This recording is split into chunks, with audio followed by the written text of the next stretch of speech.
앞서 테스트는 애플리케이션이 기대한 결과대로 동작하는지 검증하는 일련의 모든 행위라고 했는데요. 그럼 올바른 테스트를 위해서는 어떻게 작성해야 할까요?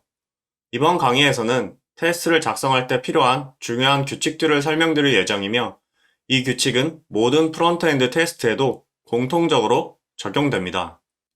첫 번째로, 인터페이스를 기준으로 테스트를 작성하는 것이 좋습니다.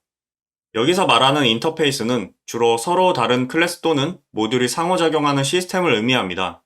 즉, 모든 테스트는 세부 구현을 테스트하는 것 대신 외부에 노출되는 퍼블릭 메서드, 즉 인터페이스를 기준으로 작성해야 합니다. 캡슐화된 내부 구현에 대한 테스트 코드는 수많은 테스트 코드를 양산할 뿐만 아니라 내부 구현과의 강한 의존성 때문에 구현이 조금만 변경되어도 깨지기 쉽고 유지보수하기도 굉장히 어렵습니다. 리액트 컴포넌트를 예로 들자면 내부의 스테이트를 강제로 직접 변경하는 게 아니라 컴포넌트와 통신할 수 있는 외부의 인터페이스를 통해 변경되는지 검증해야 합니다. 예시 코드처럼 테스트를 작성하게 된다면 변경되는 상태가 여러 개인 경우 빨간 박스에 있는 테스트 코드를 일일이 상태에 맞게 직접 변경해야 합니다. 그리고 어떤 상황에서 상태가 변경되는 것인지 잘 드러나지 않습니다. 또한 내부 상태나 변수값을 기준으로 검증하다 보니 어떤 것을 검증하는지 테스트 디스크립션이나 내부 코드만 보고 한눈에 파악하기 어렵습니다. 마지막으로 캡슐화를 위반하며 내부 구현을 검증하려다 보니 구현에 종속적인 테스트 코드가 양산됩니다. 예를 들어 빨간 박스에 이주 show modal state의 이름이 변경되면 테스트 코드에서도 모두 변경해야 합니다. 상태나 변수명이 하나라도 바뀌면 테스트 코드까지 모두 바꿔야 하는 상황이 발생하는 것이죠. 그렇다면 컴포넌트에서 상태를 변경할 수 있도록 제공되는 인터페이스는 무엇일까요? 바로 DOM 이벤트 핸들러입니다. 인터페이스, 즉 클릭 이벤트를 기반으로 동작하는지 검증하니 훨씬 깔끔하지 않나요? 직접 상태 변경을 발생시키지 않기 때문에 내부 구현과의 종속성도 없으며 캡슐화에도 위반되지 않습니다. 또한 어떤 행위를 하는지 명확하게 알 수 있고, 이를 설명하기 위한 불필요한 주석이나 테스트 디스크립션도 없습니다. 이런 이유들로 인터페이스를 기준으로 검증하는 것이 좋은 테스트 작성 방법입니다. 두 번째로, 커버리지보다는 의미 있는 테스트인지 고민해야 합니다. 테스트를 작성하면서 가장 많이 하는 실수 중 하나가 100% 커버리지를 위해 모든 것을 테스트 코드로 검증하려 하는 것입니다. 그리고 그 값에만 의존해 유의미한 테스트 코드 작성을 놓치는 문제가 있죠. 본격적인 설명에 앞서 여기서 말하는 커버리지는 구문, 분기, 함수, 줄 등을 기준으로 테스트 코드가 실제로 프로덕션 코드의 몇 %를 검증하고 있는지 나타낸 지표입니다. 그럼 100% 커버리지를 목표로 하는 게 옳은 방향일까요? 현실적으로 모든 컴포넌트나 함수를 대상으로 테스트를 작성하는 것, 즉 100% 커버리지로 작성하는 것은 불가능합니다. 만약 그렇게 할 수 있다고 하더라도 테스트 작성, 실행, 유지보수 측면에서 너무 많은 비용이 듭니다. 또한 100% 커버리지로 테스트를 작성했어도 잘못된 검증 코드나 빠진 부분이 있을 수 있기 때문에 100% 커버리지라는 것 자체를 맹신할 수도 없습니다. 장표의 예시 코드를 한번 볼까요? 해당 테스트에서는 is larger than 5 함수를 실행하지만 올바르게 동작하는지 전혀 검증하고 있지 않습니다. 하지만 테스트 코드에서는 is larger than 5 함수를 실행했기 때문에 커버리지 수치에서는 검증이 된 걸로 나올 수 있습니다. 즉, 커버리지의 결과를 신뢰할 수 없는 상황이 발생한 것이죠. 또 다른 예시를 하나 볼까요? 이 리스트 컴포넌트처럼 단순하게 items props만 받아 UI를 렌더링하는 컴포넌트의 테스트가 의미가 있을까요? 별도의 로직 없이 DOM 구조만 반복적으로 렌더링하는 이런 컴포넌트의 테스트는 비용 낭비입니다. 검증할 만한 로직도 전혀 없으며 단순하게 반복되는 DOM 구조만 확인할 수 있기 때문입니다. 이런 테스트를 작성하면서 얻을 수 있는 건 오직 커버리지 수치뿐입니다. is number, is string.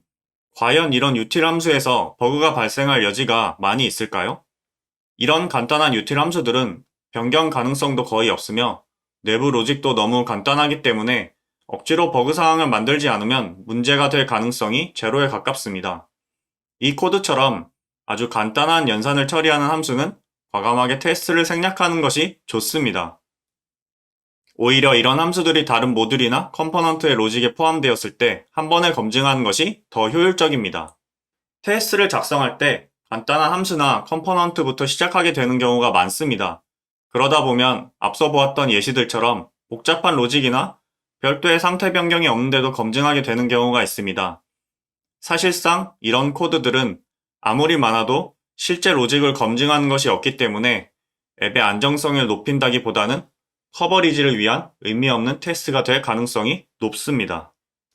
그렇기 때문에 100% 커버리지를 위한 테스트보다는 과연 이 코드에 대한 테스트가 의미 있는 테스트인지, 어떤 범위로 검증해야 효율적으로 검증할 수 있을지, 이런 것들을 고민하는 것이 훨씬 중요합니다. 마지막으로 테스트 코드도 가독성을 높여야 합니다. 테스트 코드도 애플리케이션의 변화에 따라 끊임없이 변경되고 유지보수되어야 하는 코드입니다. 그렇기 때문에 테스트 코드 자체의 가독성도 상당히 중요합니다. 먼저 테스트하고자 하는 내용을 명확하게 적는 것이 가독성에 좋습니다. 이전 챕터에서 잘 작성된 테스트 코드는 문서와도 같다고 했었죠. 명확한 테스트 디스크립션이 있다면 테스트 파일만 보고 앱이 어떻게 동작하는지 파악하기 좋습니다. 예를 들어 리스트에서 체크된 항목들을 삭제하는 기능을 테스트한다고 가정해 볼까요?